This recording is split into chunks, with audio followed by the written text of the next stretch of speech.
భగవంతుడు సాకారుడా నిరాకారుడా? భగవంతుడు సాకారుడు నిరాకారుడు కూడా. అది ఎలాంటిదో తెలుసా?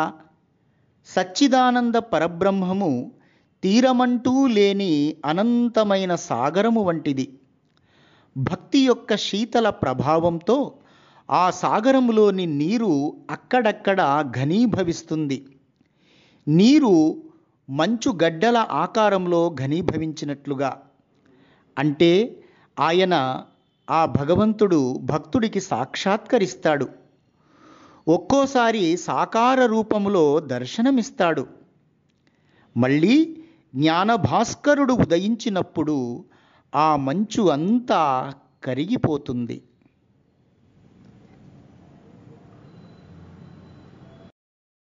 మనిషికి కావలసింది భగవత్ సాక్షాత్కారం.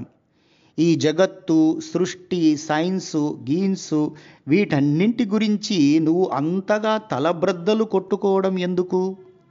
నీకు కావలసింది మామిడి పళ్ళు తినడమే. మామిడి తోటలో ఎన్ని వందల మామిడి చెట్లున్నాయి, ఎన్ని వేల కొమ్మలు ఉన్నాయి, ఎన్ని లక్షల ఆకులు ఉన్నాయి, వీటన్నింటి గురించిన సమాచారము నీకెందుకు? నువ్వు మామిడి పళ్ళు తినడానికి తోటలోకి వచ్చావు. మామిడి పళ్ళు తిని వెళ్ళు. ఈ ప్రపంచంలోకి మనిషి భగవంతుణ్ణి సాక్షాత్కరించుకోవడానికే వచ్చాడు.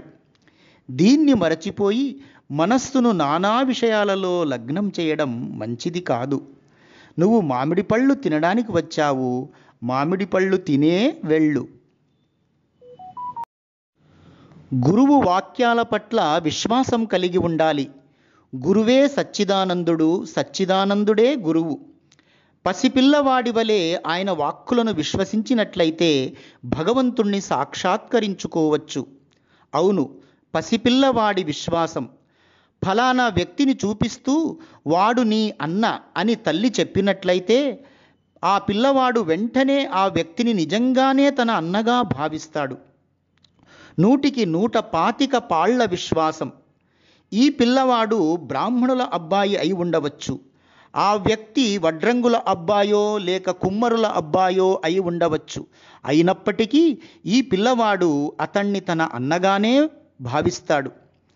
ఆ గదిలో బూచి ఉంది అని తల్లి చెప్పిందనుకోండి, ఆ గదిలో నిజంగానే బూచి ఉంది అని ఆ పిల్లవాడు విశ్వసిస్తాడు. రాత్రిపూట ఆకాశంలో నీకు అనేక నక్షత్రాలు కనిపిస్తాయి. సూర్యోదయం అయినాక అవి కనపడవు. అందుచేత పగటిపూట ఆకాశంలో నక్షత్రాలు లేవు అని చెప్పవచ్చా?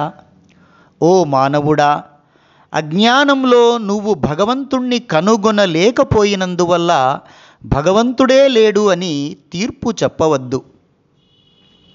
భగవత్ సాక్షాత్కారమే మానవ జీవిత ఉద్దేశ్యము.